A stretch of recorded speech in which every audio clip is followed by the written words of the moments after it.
نماز کم کرے اور سادہ کرے اور ہو سکتا ہے یہ تکلفات ختم کرنے چاہتے ہیں۔ ہم دو سنہ کے بعد عزت و تقریب کے لائق تشریف فرما مقتدر علماء معزز محتشم حاضرین، السلام علیکم ورحمۃ اللہ۔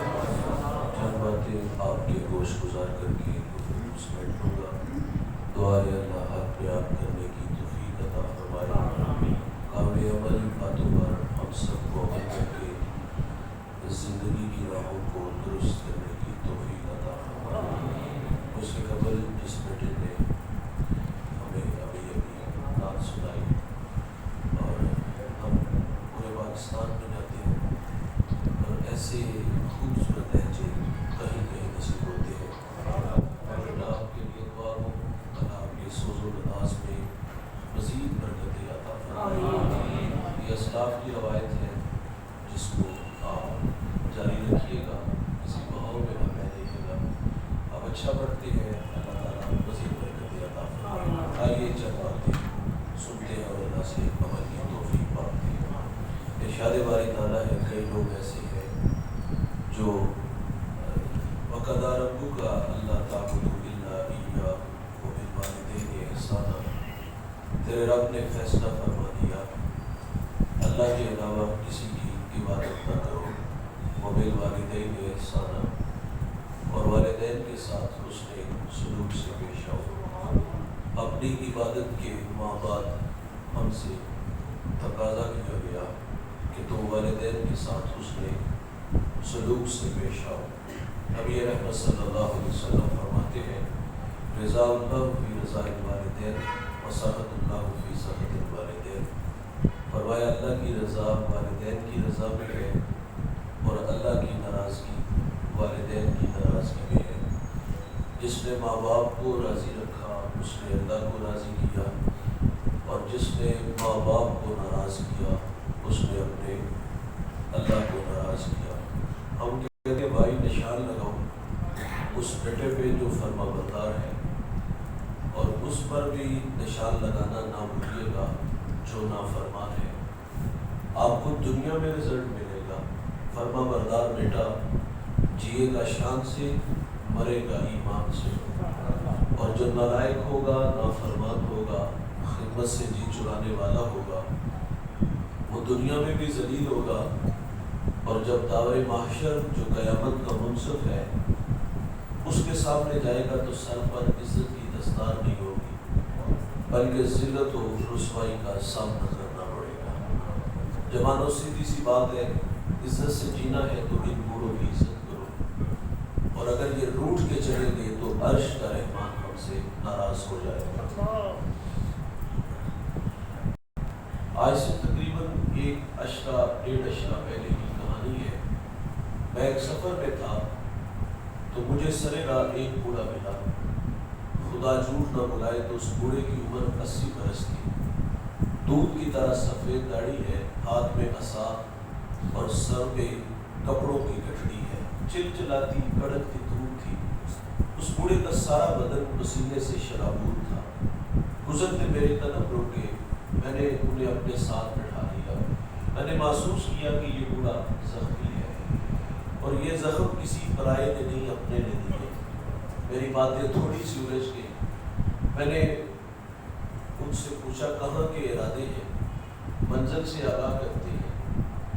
میں نے کہا بابا جی قریب لاری اڈا تھا، آپ گاڑی پہ بیٹھ جاتے، تو آواز تھوڑی سی کمزور ہو گئی۔ مجھے فرماتے ہیں کہ میرے پاس کرایہ نہیں ہے۔ میں نے کہا بابا جی بیٹے کو ساتھ لے لیتے۔ جب میں نے بیٹے کا کہا تو بوڑھے کا لہجہ ٹوٹ گیا، چھم چھم آنکھیں برسنے لگی، ہونٹ کم کمانے لگے۔ مجھے رو کے فرماتے مولوی صاحب آج بیٹے نے گھر سے نکال دیا، والد نے دوست اب کی رحمتوں کو نکال دیا۔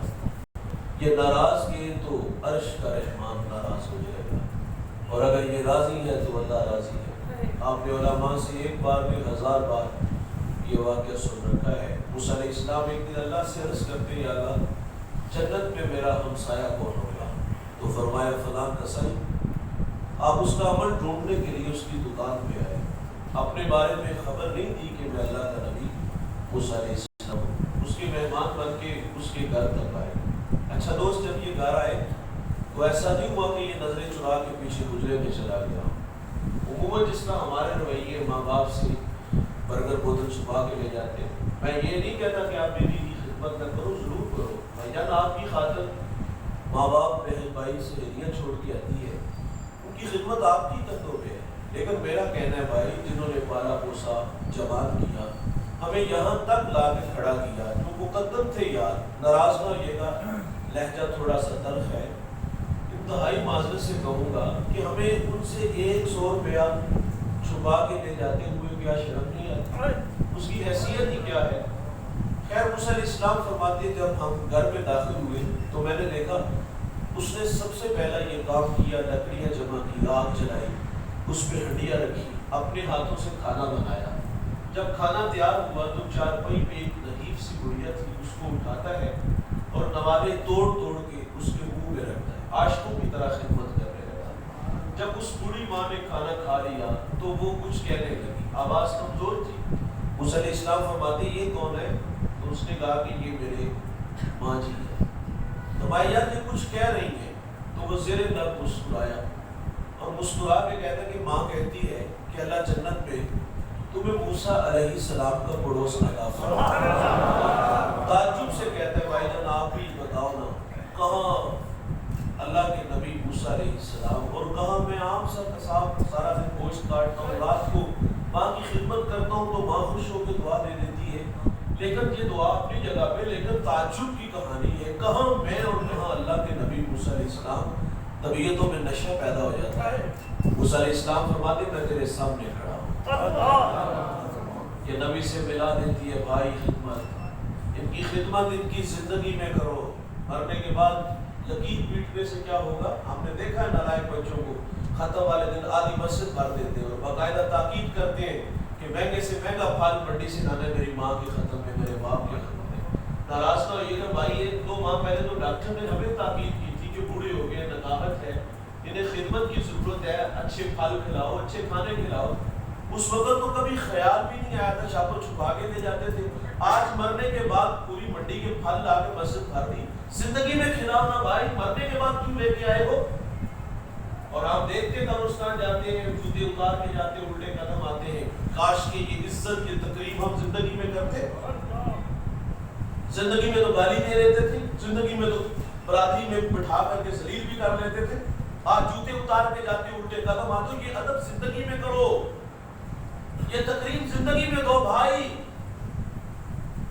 ان کی رضا میں اللہ کی رضا ہے، یہ راضی ہے تو اللہ راضی ہے. میں تو کہتا ہوں بھائی یہ ماں باپ جو ہوتے ہیں نا یہ بورڈ کے درخت کی طرح ہوتے ہیں. میرا تعلق امتحان سے ہے، ہمارے دیہاتوں میں لائٹ چلی جائے تو ہم چارپائیاں اٹھا کے بورڈ کے درخت کے نیچے آ جاتے ہیں. اس کا سایہ بنا ہوتا ہے، جو نیچے بیٹھتے ہیں وہ آسودگی محسوس کرتے ہیں. یہ احساس نہیں ہمیں ہوتا کہ اس درخت نے اپنے اوپر دھوپ کتنی برداشت کی ہے، کتنی دھوپ برداشت کر کے ہمیں ٹھنڈا سایہ دیا. قدر نعمت زوال نعمت کے بعد ہوتی ہے. اس درخت کی قدر اس وقت ہوتی ہے بھائی جب وہ کاٹ لیا جائے، وہاں سے ہٹا لیا جائے. مجھے بتائیے گا جہاں کبھی شجر تھا وہ ہٹا لیا جائے اور لائٹ چلی جائے اور ہم چار پہ اٹھا کے اس کے نیچے آئے تو آسودگی ملے گی؟ دیوار کا سایہ ڈھونڈو گے، آسودگی نہیں ملے گی. وہ بھائی ماں باپ بورڈ کے درخت کی طرح ہوتے ہیں. یہ سارے زمانے کے دکھ آزمائشیں تکلیفیں اپنے اوپر لے لیتے ہیں لیکن اپنی اولاد کو تتی ہوا نہیں لگنے دیتے. میں رات کا مسافر ہوں، اکثر لیٹ کر جاتا ہوں. جب بھی میں رات 2-3 بجے کسی بڑے شہر سے گزرتا ہوں تو میں دیکھتا ہوں کہ فیکٹریوں سے جوان بوڑھے کام سے فارغ ہو کے گھروں کی طرف جا رہے ہوتے ہیں. جوانوں کو دیکھ کے کبھی بھی تعجب نہیں ہوا. بات سمجھ میں آتی ہے کہ ان کے خواب کچھ سپنے ہیں. یہ خوابوں کی تکمیل کے لیے 8 سے 18 گھنٹے کام کرتے ہیں. یہ فیصل آباد کا امیر ترین شخص بننے کا خواب رکھتا ہے، بڑا گھر چاہتا ہے، بڑی گاڑی چاہتا ہے. یہ نمایاں ہونے کے لیے 18 گھنٹے کام کر رہا ہے. تعجب نہیں ہوتا، تعجب بوڑھے کو دیکھ کے ہوتا ہے. یہ وقت آرام کا تھا، خدمت کروانے کا تھا. یہ گھر سے سائیکل پہ نکلتا ہے، 10 جگہ پہ سانس لیتا ہے. فیکٹری پہنچتا ہے، تھک کے بیٹھ جائے تو مالک پاس پر گالی بھی دے دیتا ہے. یہ 8 سے 18 گھنٹے کام کیوں کرتا ہے؟ تعجب ہوتا ہے بوڑھے کو دیکھ کے. پھر یہ احساس بھی روکتا ہے یار پیٹ نہیں لگا، اس کی آگ بھی بجھانی ہے. شاید کے پیٹ کے لیے یہ اتنی محنت، لیکن جب عمر دیکھتا ہوں منہ میں طاقت نہیں، انواع و اقسام کے کھانے پھل کھا نہیں سکتا. کیا خرچ کرتا ہوگا اپنی ذات پہ؟ صبح چائے ناس، رات کو دلیا. اپنی ذات پہ 50 روپے خرچ کرنے والا فیکٹری میں 18 گھنٹے کام کیوں کرتا ہے؟ میں والدین کی عظمت کو سلام پیش کرتا ہوں. ان کے پیش نظر ہوتا ہے بھائی پہلے بچے چھوٹے تھے اسکول پڑھتے تھے، اب کالج میں یونیورسٹیوں میں پڑھتے ہیں، اب تعلیمی اخراجات پورے نہیں ہو رہے اور ان کو پورا کرنے کے لیے بوڑھا باپ فیکٹری میں 18 گھنٹے کام کرتے ہیں. ہماری بوڑھی ماں گھر میں سلائی مشین چلا رہی ہے، نظر والی عینت لگ گئی. ہمارے گجرانوالہ کے پڑوس میں ایک چھوٹا سا شہر سیالکوٹ ہے، ہمارے دیہاتوں میں لوگ وہاں سے فٹ بال لے آتے ہیں اور ہماری مائیں وہ فٹ بال سیکھی، کئی بار ہاتھ بھی زخمی ہو جاتے ہیں. شہر میں آ کے پڑھنے والوں بھول گئے ہو کس کی ماں نے کتنا زیور بیچا ہے. یہ ہمیں بڑا دیکھنے کے لیے خود ہارتے رہے. ہماری تعلیمی اخراجات پورے کرنے کے لیے 8 سے 18 گھنٹے کام کرتے رہے. ان کے پیش نظر دوست یہ بھی ہوتا ہے کہ ہم پڑھے لکھے نہیں، چلو کل کو ہمارے بچے ہماری جگہ پہ لا کے کھڑے ہو جائیں. ہمیں بڑا دیکھنے کے لیے خود ہارتے رہے. معذرت سے بھائی ہم بڑے ہوئے تو ماں باپ چھوٹے ہو گئے. یہ تو کوئی انگلش کا کوئی ٹیڑھا ٹیڑھا لفظ بولتے ہیں، مذاق اڑاتی ہے. 4 کلاساں پڑھ لیتے گل کرنے نہیں ہوتی. یہ رویے ہیں ہمارے. اور ایسے نالائق بچوں کو بھی میں جانتا ہوں جو ماں باپ کا تعارف کراتے بھی شرماتے ہیں. میرے دیہات میں ایک بوڑھا جوتے کاٹ کاٹ کر کے بچوں کو پڑھایا. بچے لاہور آ گئے، یہ دیہات سے سوغات لے کے ٹوپڑ گنا وغیرہ وغیرہ لے کے یہ بیٹے سے ملنے آئے تو اس دن اس کے دوست بھی آئے ہوئے تھے. یہ ملاقات کر کے باہر آنے لگا، دوسرے کمرے میں آنے لگا. کسی دوست نے کہا یہ بوڑھا کون ہے؟ دوست نے کہا یہ دیہات میں ہمارا ملازم ہے. اور بھائی یہ ہماری خدمت نوکروں کی طرح کرتے ہیں، لیکن نکمی اولاد کو تو نوکر نہیں سمجھنا چاہیے. اور یہ کہاں سے اٹھا کے ہمیں کہاں تک لائے. اور یہ بات کرتے ہوئے انہوں نے خیال بھی نہ آئے گا 4 کلاساں پڑھنے گھر کرنے کی ہوتی، آج تعارف کراتے بھی شرماتے ہو. میں کہتا ہوں بھائی تم بہت بڑے علامہ ہو، مفتی ہو، پیر ہو، بہت بڑے سیاستدان ہو، بہت بڑے سرمایہ دار ہو. جب گھر جاؤ نا تو یہ سارے سٹار اتار کے جایا کرو. جب گھر جاؤ تو وہی 25 سالہ پرانا ببلو بن کے جایا کرو. ماضی کے اوراق پلٹو اور دیکھو کہ کہاں کھڑے تھے یار، ماں پیار سے پپو کہتی تھی وہ بن کے جایا کرو. لیکن ہم گھر جاتے چھوٹے بن کے نہیں بڑے بن کے جاتے. ان کی تقریب کرو گے تو اللہ راضی ہوگا. ان کی خدمت ان کی زندگی میں کرو بھائی اگر عزت چاہتے ہو. اور جنہوں نے عزت دی، جنہوں نے تقریب کی، ان لوگوں کے نام زندہ ہے. اللہ کے رسول صلی اللہ علیہ وسلم یمن کی طرف منہ کرتے ہیں، قمیص کے بٹن کھولتے ہیں، لمبے لمبے سانس لیتے ہیں اور کیا فرماتے ہیں؟ انی لاجد ریح الرحمان، مجھے یمن کی طرف سے یار کی خوشبو آتی ہے. جانتے ہو وہاں کون تھا؟ وہاں حضرت اویس کرنی رضی اللہ تعالیٰ عنہ. یار ساری زندگی حضور سے ملاقات نہیں کر سکے، شرف صحابی سے ملاقات ہو سکے، لیکن انہوں نے خیر التابعین کا لقب پایا. یہ اعزاز ملا کیسے؟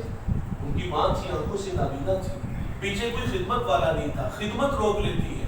میرے نبی صحابہ سے فرماتے تمہیں جب کبھی اویس ملے نا تو اس سے کہنا کہ میری امت کی مغفرت کی دعا کر. جو بیٹے فرما بردار ہوتے ہیں وہ مستجاب الدعوات بنتے ہیں. یہ پچھلی امتوں کا تذکرہ ہے. ایک بوڑھا 4 بیٹے رکھتا ہے اور بوڑھا چارپائی پہ آ کے لگ گیا، بولو براز چارپائی پہ کرنے لگا. والدین کے لیے بڑا امتحان ہوتا ہے بڑھاپے میں.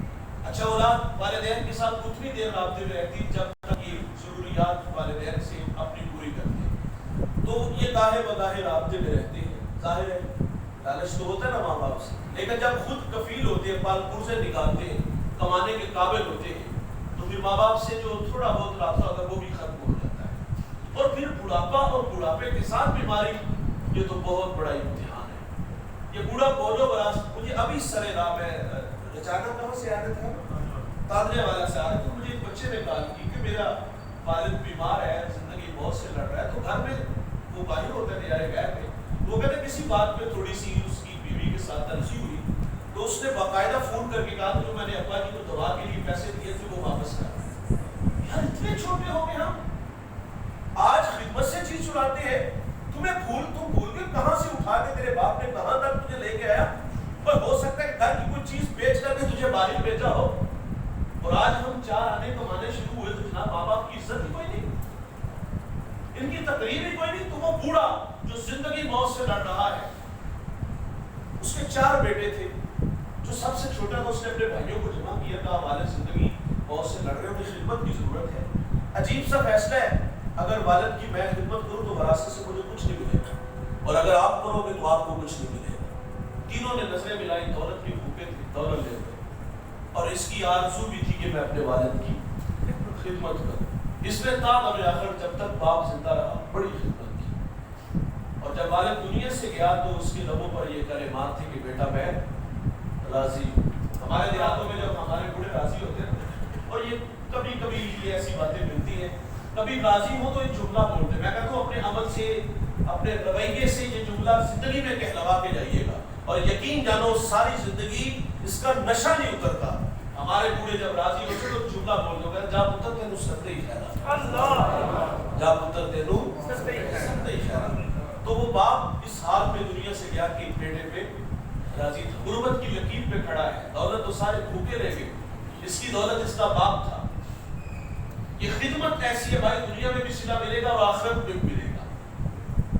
وہ جوان کہتے ایک شب میں سویا کہ خواب میں نے اللہ پائے کو دیکھا. اس نے مجھے کہا بیٹا فلاں شجر کے نیچے 100 درہم پڑا ہے, جاؤ اٹھاؤ لے آؤ. فرماتے میں نے سوال کیا کیا اس میں برکت ہے؟ انہوں نے کہا برکت نہیں ہے, کیونکہ کثرت اور ہے برکت اور ہے. تو کہا دوسرے دن پھر خواب میں کہا بیٹا وہاں 10 درہم پڑے, کہا برکت ہے, کہا نہیں. تیسرے دن پھر خواب میں ملاقات کی, کہا بیٹا وہاں 1 درہم پڑا ہے, کہا اس میں برکت ہے, کہا ہاں اس میں برکت ہے. فرماتے میں نے درہم اٹھایا بازار گیا, وہاں ایک دکاندار آواز دے رہا تھا 1 درہم میں 2 مچھلیاں گھر لایا, پیٹ 2 قیمتی موتی, ایک موتی لے کے بازار آیا, سنار کو دکھایا تو اس نے کہا پورے بازار میں کوئی قیمت نہیں ادا کر سکتا, اتنا قیمتی تھا. آج تو لوگ دھار لگا لیتے بڑا زمان تھا. وہ کہتے میں میری اس بات کی شہرت بادشاہ تک پہنچی, اس نے جوابی بلایا اور مجھے بھی بلایا. اس ایک موتی کی قیمت کیا ہے بھائی؟ 10,000 20,000 25,000 درہم.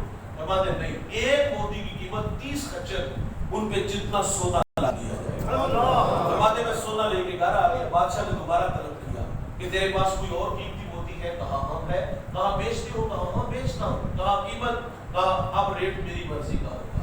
کہا کتنا لوگے؟ کہا اب ڈبل دوں گا. 60 خچر ان پہ سونا لاد کے گھر لے گیا. یقیناً بادشاہ کے بعد اس شہر کا سب سے امیر ترین شخص وہ ٹھہرا. کون جوانوں؟ جس نے اپنے بوڑھے باپ کی وہ یہ دولت ہی سب کچھ نہیں ہوتی, یہ ٹلی سب کچھ نہیں ہوتے. اور بھائی یہ ماں باپ بہت بڑی دولت ہے, لیکن اس دولت کی ہم نے قدر دیکھی ہے جب یہ بڑھاپے میں آتے ہیں, جب وراثت تقسیم ہوتی ہے. بھائیوں کے جھگڑے دیکھنے والے ہوتے ہیں, یہاں سے ہوئی یہ چیز مجھے چاہیے, یہ مجھے چاہیے, وراثت تقسیم ہو گئی. لیکن جب ماں باپ کی باری آتی ہے تو تماشا دیکھنے والا ہوتا ہے. ہر بیٹا نظریں چراتا ہے. کوئی کہتا ہے گھر چھوٹا ہے, کوئی کہتا ہے خرچے زیادہ ہیں, کوئی کہتا ہے کہ 4 مہینے تو نہیں میرے کڑاتا, کوئی کہتا ہے بوڑھا کھانستا تو میرے بچوں کی نیند خراب ہوتی ہے. یہ رویے ہم نے دیکھے ہیں. اس دولت کو بڑھاپے میں رسوا ہوتے ہم نے دیکھا ہے, بھیک مانگتے ہم نے دیکھا ہے, صدقہ و خیرات کھاتے ہوئے ہم نے دیکھا ہے. ماں باپ کو دیہاتوں میں چھوڑ کر شہروں میں چلے گئے, 2 کنال کا گھر بنا لیا اور وہ بھیک مانگنے میں مجبور ہو گئے. یہ دنیا سے ناراض ہوئے تو عرش کا رحمان ہم سے ناراض ہو جائے گا. میرے نبی فرماتے الا انبئکم باکبر الکبائر, صحابہ میں تمہیں بڑے بڑے گناہوں کی خبر نہ دوں؟ عرض کیا کہ ارشاد فرمائیے, فرمایا الاشراک باللہ, اللہ کے ساتھ کسی کو شریک ٹھہرانا, وعقوق الوالدین, والدین کی نافرمانی کرنا, وقول الزور, جھوٹی گواہی دینا. بڑے گناہوں میں دوست ایک گناہ ماں باپ کی نافرمانی ہے. ترمذی کی روایت, ابو ہریرہ راوی ہے, باب الفطر میں یہ روایت موجود ہے. آقا فرماتے جب میری امت میں 15 بری خصلتیں آ جائیں گی, ریحان حمراء, امت انتظار کرے سورخ آندھیوں کا, وزلزلۃ, زلزلوں کا, انہیں زمین میں دنسا دیا جائے گا اور آسمان سے بھی تابڑ توڑ حملے ہوں گے. وہ 15 بری خصلتیں کون کون سی ہیں؟ فرمایا عزت تخذ الفیء دولا, فرمایا جب حکمران طبقہ سرکاری خزانے کو دونوں ہاتھوں سے لوٹنا شروع کر دے گا. بل امانت مغنمن, جس کے پاس امانت رکھی جائے گی ذاتی مال سمجھ کے ہڑپ کر جائے گا. بس زکات مغرمن, مالدار لوگ زکات دینا چھوڑ دیں گے. وتولوا لغیر الدین, علماء دین دنیا کے طلبگار بن جائیں گے. واطاع رجل امرأته, آدمی بیویوں کے فرما بردار ہوں گے. وابقى امه, ماؤں کے نافرمان ہو جائیں گے. وأغنى صديقه, دوست کے ساتھ اس سے سلوک سے پیش آئیں گے. وأقسى أباه, باپ کے ساتھ بد سلوکی کریں گے, باپ کو دیکھ کے رستہ بدل جائیں گے. وشربت الخمور, شراب عام ہوگی. اس امت کا اول آخر پہ لان تان کرے گا. پھر کیا ہوگا؟ سرخ آندیاں چلے گی. پھر کیا ہوگا؟ زلزلے آئیں گے. پھر کیا ہوگا؟ آسمان سے زیادہ باری ہوگی. کب جوانوں جب ماں باپ اولاد کے رویوں سے دکھی اور نالا ہوں گے، پھر رحمت خداوندی اس قوم کے بیٹوں سے ناراض ہو جائے گی، اور ناراضگی کا اظہار کبھی سرخ آندیاں، کبھی زلزلے، کبھی زمین میں تنسا دیا جائے گا، اور کبھی آسمان سے تابڑ توڑ حملے ہوں گے۔ ایک صحابی حضور سے عرض کرتے ہیں آقا قیامت کب آئے گی؟ میرے نبی فرماتے ہیں کوئی نشانی انہوں نے پوچھی تو حضور فرماتے جب مائیں ذلیل ہو جائے گی تو قیامت آ جائے گی۔ یہ گھر گھر کی کہانی ہے۔ میرے ایک ملنے والے ہیں، ملاقات ہوئی تو چہرہ اترا ہوا تھا، میں نے کہا خیریت؟ تو پھوٹ پھوٹ کے رونے لگے، کچھ آنسو تھمے تو میں نے کہا بہن بتائیں تو صحیح کیا ہوا؟ مجھے کہتی آج بیٹے نے منہ پہ تھپڑ مارا۔ یقین مانی میرا ہاتھ پکڑ کے سر پہ رکھا، قریب تھا کہ پھٹ جاتا۔ جب اولاد ناراض ہو جائے گی تو خدا ناراض ہو جائے گا۔ اس بڑھیا نے میری یہ باتیں سوشل میڈیا پہ سنی، میری دوبارہ ایک ہفتے بعد ملاقات ہوئی تو میں نے پھر آپ جدہ دیکھا، میں نے کہا بہن اس نے ظالم نے پھر کچھ کہا اس نے تو کچھ نہیں کہا، تیری باتوں نے دکھی کیا ہے۔ میں نے کہا میں نے آپ کو کیا کہا؟ مجھے کہتی میں نے یہ تیری باتیں سوشل میڈیا پہ سنی، بہت سارے لوگ تیرے سامنے بیٹھے تھے تو میرا دل ڈوبنے لگا کہ اتنے لوگوں میں سے کسی نے میرے بیٹے کو بد دعا نہ دی ہو۔ میں نے کہا ظالم تو تھپڑ مارتا ہے اور وہ تیری زندگی کی بھیک مانگتی ہے، اور بہت بڑی دولت ہے یار، اس دولت کی قدر کرو۔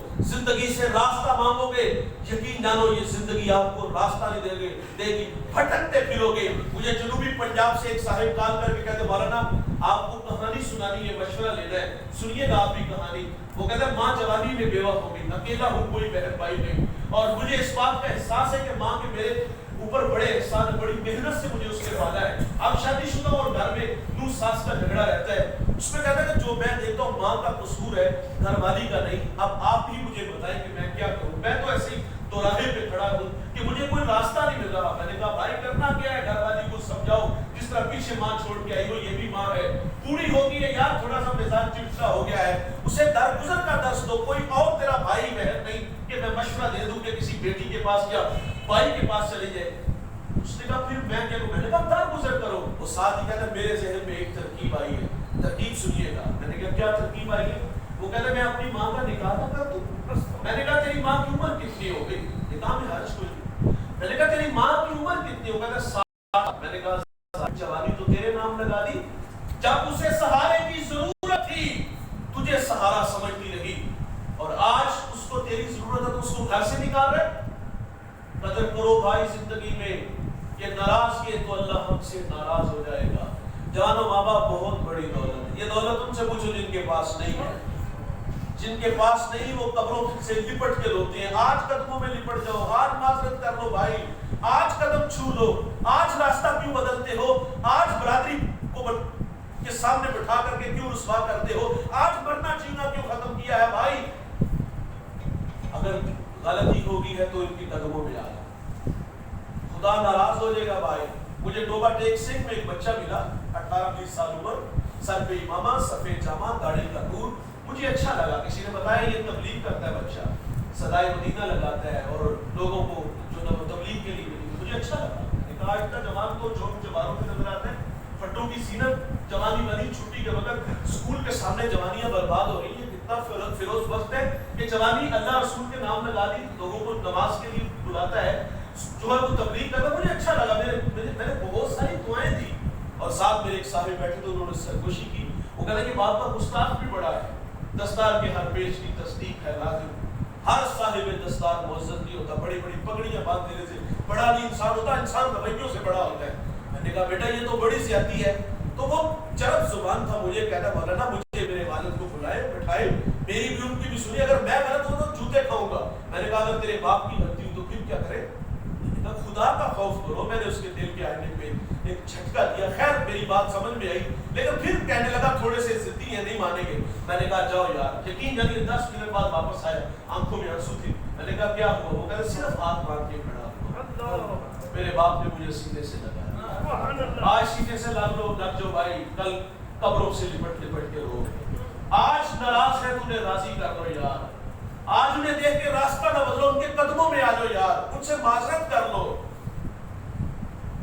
یہ بہت بڑی دولت ہے، اس دولت کی قدر کرو۔ میرے قریب آقا صلی اللہ علیہ وسلم فرماتے جنت تمہاری ماں کے قدموں میں ہے، اور پھر اللہ رسول اللہ صلی اللہ علیہ وسلم ہمیں ترک بھی دکھاتے، مصلی امامت ہے اور تاحت نظر اصحاب ہے، حضور کی آنکھوں میں آنسو آ گئے کہ آنسو کس لیے آئے کہ حضور کو اپنی ماں یاد آ رہی۔ اللہ اکبر، یہ مکی دور نہیں، یہ مدنی دور ہے، یہاں آداب کی آیتیں بھی اتر چکی ہیں، یہاں صحابہ کتار اندر کتار کھڑے ہیں۔ میں مثال سے عرض کروں گا، جس نے دکھوں کا دور دیکھا ہو نا، خوش حالی ہے تو انسان آرزو ضرور کرتا ہے کہ یار کاش کہ آج میرے ماں باپ زندہ ہوتے۔ ہمارا ماضی تقریباً ملتا جلتا ہی ہے، ہم جب کبھی بیٹھے ہوں اور دوستوں نے کہا یار ایک زمانہ تھا کہ دسترخوان پہ اچار ہوتا تھا اور اچار سے روٹی کھاتے تھے، ہم تو لسی میں نمک بھی بھگو کر کے اس سے روٹی کھا لیتے تھے، اور آج دسترخوان پہ انواع و اقسام کے کھانے پھا لیں۔ انسان آرزو کرتا ہے کاش کہ آج ماں باپ ہوتے تو یہ بہار بھی دیکھتے۔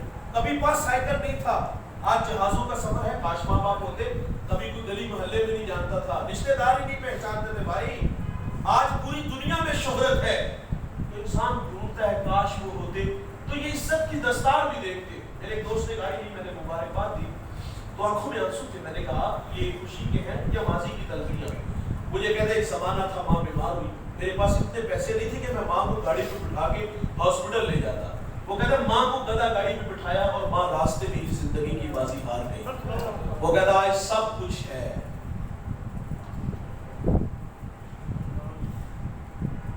سب کچھ ہے، بڑا یاد آتے ہیں مرنے والے کے بعد کیا چاہتے ہیں، جینے والوں پہ کیا گزرتے، یہ پھر بڑا یاد آتے ہیں۔ وہ کہتا سب کچھ ہے، ماں نہیں، یہ انسانی فطرت ہے بھائی۔ وہ کہتا کاش ہوتے تو آج ان کی عزت تقریب کرتا، ان کے قدموں پہ بیٹھتا، اور میرے نبی کو ماں یاد آ رہی تھی۔ حضور کی والدہ کب بچھڑی تھی؟ جب میرے نبی کی عمر 6 سال تھی۔ ابا نبی گمنام بستی ہے یا وہ گمنام گئی، اس کو سیدہ آمنہ سے رزق دیا۔ آپ بیمار ہو گئی اور بخار تلخ تھا جس نے سیدہ آمنہ کی جان لے لی۔ وقت رخصت ام ایمن کو کہا کہ میرے بیٹے محمد کو باحفاظت عبد المطلب تک پہنچا دینا، پھر حضور کو پاس بلایا۔ ادھر بچپنے کی معصومیت، پیشانی میں نبوت کا نور، ماں بیٹے میں خوب سی جاتی ہے۔ دو ایک باتیں کی اور پھر ہمیشہ کے لیے پہاڑوں میں سو جاتی ہے۔ فرما دی بیٹا کل حی میت کل جدید باد کل کبیر یفنی وانا میتۃ وذکر باقی وولدت طہرا۔ فرمایا بیٹا ہر نئی چیز نے پرانا ہو جانا ہے، ہر باقی نے فنا ہو جانا ہے۔ فرمایا بیٹا میں بھی جا رہی ہوں لیکن سنو میرا ذکر باقی رہے گا۔ فرمایا اس لیے کہ میں تیرے جیسا پاکیزہ اور ستھرا محمد چھوڑ کر جا رہا ہوں۔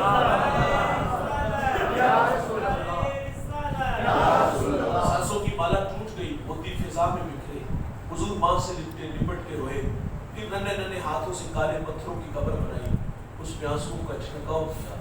جہاں تک ماں نظر آتی رہی میرے نبی پلٹ پلٹ کے ان کالے پتھروں والی قبر کو دیکھتے ہیں۔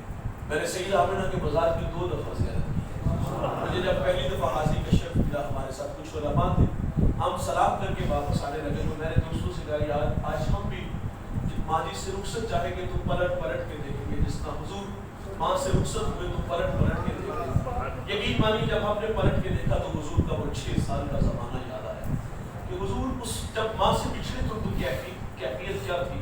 پھر مقام بدر تک ہماری ہچکی اور سسکیاں تھمنے کا نام ہی نہیں لے رہی تھی۔ حضور پلٹ پلٹ کے کالے پتھروں والی قبر کو دیکھتے ہیں۔ ام ایمن کہتی میں حضور کو لے کے پہاڑ سے نیچے اور پلٹ کے دیکھا تو ساتھ نہیں تھے، دوبارہ پھر پہاڑ پہ چلی تو آپ فرماتی میں کیا دیکھتی ہوں کہ حضور ماں کے سرانے کھڑے ہیں اور وہاں کھڑے ہو کر کہہ رہے تھے امی جی آپ تو جانتے ہو کہ میرا اس دنیا میں آپ کے سوا کوئی بھی نہیں۔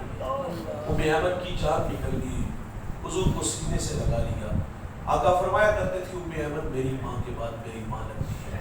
آج ماں کی یاد آئی، صحابہ کو فرمایا کاش ماں ہوتی، نماز عشاء پڑھا رہا ہوتا، ماں کو کوئی کام یاد آ جاتا، مسجد نبوی کے دروازے پہ آ کے کہتی ابن محمد بیٹا میری بات سنو۔ حضور فرماتے نماز توڑ کے پہلے ماں کی بات سنو۔ ماں باپ اتنی بڑی دولت ہے، ان کی قدر کرو بھائی اور ان کی زندگی میں کرو۔ آخر میں یہ عرض کروں گا ضرور کہ بھائی مانا کہ آپ بڑے ہو گئے، آپ کے اب بہت ساری ذمہ داریاں ہیں، شادی ہوگی اور بچے ہیں، اس کی کفالت آپ کے کندھوں میں ہے۔ 8-10 گھنٹے تو آپ کی باہر کام میں لگ جاتے ہیں، لیکن بھائی میں اتنا ضرور کہوں گا جہاں بچوں اور بیوی کو ٹائم دیتے ہو وہاں کم از کم یار 1 گھنٹہ ماں باپ کے لیے مختص کر دو کہ ہم روزانہ کی بنیاد پہ صبح یا شام اپنے والدین کے پاس بیٹھیں گے، یہ فون دمائیں گے، ان کے ساتھ گپ شپ لگائیں گے، ان ان کے لیے تحائف لایا کرے یار، کبھی کپڑے لے آئے، کبھی پھول لے آئے، کبھی نے باہر سے کھانا کھلانے لے جایا کرو، کبھی نے پرانے دوستوں سے ملانے لے جایا کرو، صبح چھوڑ آئے شام کو لے آئے یار، وقت دیا کرو. یہ بوڑھے مرتے اس وقت ہے جب ہم وقت نہیں دیتے. جب اولاد والدین سے نظریں چرا لیتی تو بوڑھے مر جاتے. انہیں وقت دینا شروع کر دو یار، یہ کبھی بھی نہیں مریں گے. مرتے اس وقت ہے جب اولاد نظریں پھینک لیتی ہے. روزانہ کی بنیاد پہ ان کے پاس بیٹھا کرو کہ ہم سے تجربات زیادہ رکھتے ہیں، زندگی کے غور سلیقے ہمیں سکھائے گئے، وہ غور سلیقے ہمیں ان کے قدموں سے نصیب ہوں گے. اور اگر ہمیں ان کے پاس نصیب نہ ہوا پھر بھٹکنا ہی ہمارا مقدر ہوگا. کسی نے علی واسف سے کہا تھا، اتنی باتیں سنا دی تو یہاں ایک دل میں ارمان تو بچتا ہوگا کاش ماں باپ ہوتے تو خدمت کریں. کسی نے علی واسف سے کہا تھا ماں باپ نہ ہو تو کوئی والدین کے ساتھ بندہ حسن سلوک کرنا چاہیے، کوئی عمل وظیفہ ہے. بڑی اچھی بات آپ نے کی. آپ فرماتے ماں باپ نہ ہو تو حسن سلوک یہ ہے کہ پیچھے جو اولاد چھوڑ جاتے ہیں فرمایا ان کے ساتھ اچھا برتاؤ کیا. میں توجہ دلاؤں گا اس مجمع میں کچھ بھائی امیر ہوں گے اور کچھ بھائی غریب ہوں گے. کتنا اچھا ہے یار امیر بھائی اپنے غریب بھائی کی کفالت دے دے، ماں باپ قبروں میں خوش ہوں گے. لیکن ایسا نہیں ہوتا. ایک بھائی کے دسترخوان پہ انواع و اقسام کے کھانے پھل ہیں، باقی بچ جانے والے کتوں کے آگے ڈال دیے جاتے ہیں، روئی پہ پھینک دیے جاتے ہیں. دیوار کے متصل غریب بھائی کا گھر ہے، اس کو توفیق نہیں ہوتی کہ اس کی بھی خدمت کرو.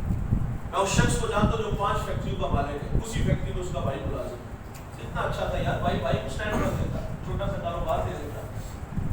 وہ تو بھتیجے بھی گالیاں دے دیتے تھے. میں توجہ چاہوں گا اس مجمع میں کچھ بھائی امیر ہوں گے اور بھائیوں کی بہنیں غریب ہوں گی. کتنا اچھا ہے یار امیر بھائی اپنی غریب بہن کی کفالت دے لے.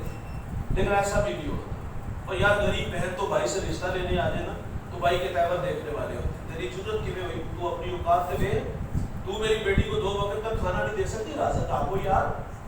بہنیں ولی بنا دیتی ہیں یار، بہنیں ماں کا روپ ہوتی ہیں. بہنوں کے ہاتھ بھائیوں کے لیے ہر وقت اٹھے رہتے ہیں. یہ ہمیں اچھی لگتی نہیں لیکن یہ بھائیوں کے ہاتھ میں ہوتی بڑی اچھی ہے. لیکن جب ماں باپ چلے جاتے ہیں تو بہنوں کے لیے بھائیوں کے دروازے معذرت سے بند ہو جاتے ہیں. یہ تو 6 مہینے ہمارے گھروں میں نہ آئے تو ہمیں ان کی کبھی یاد بھی نہیں آئی. یہ تو سال بعد چھٹیاں گزارنے آ جائے تو بھائی کے رویے دے کے واپس چلی جاتی، 2 دن بعد ہی چلی جاتی. اور ماں باپ بھی ہوتے تھے یار 15 دن بعد اداس ہو جاتے. داماد کا کرنا پہلے پوچھا تو چھڑ جا، واپسی ہم چھوڑائیں گے. یہ تو کچھ موسم ہمارے تو دیہاتوں میں سردیوں میں جب موسم آتا ہے تو ہمارے بوڑھے جو ہے نا وہ اپنی بیٹیوں کے لیے یہ دال وغیرہ بنا کے پٹیاں بنا کے لے جاتے ہیں، سردیوں کے گرم سوٹ لے جاتے ہیں. تو چھوٹی چھوٹی چیزیں وہ اپنی بیٹیوں کے لیے. کبھی بھائی کو بھی یہ توفیق ہوئی حاضر سے یاد کریں کہ اتنی دیر ہوگی بہن سے ملاقات کیے ہوئے، وہ آئی ہے تو کیا اس کی جولی بھری کہ اس کو خالی بیچ دیا؟ وہ بہنوں کو بھائیوں پہ بڑے مان ہوتے ہیں. مجھے ایک صاحب کال کر کے نا مول صاحب ایک مسئلہ پوچھنا ہے، بہن تحفہ دے تو لے لینا چاہیے.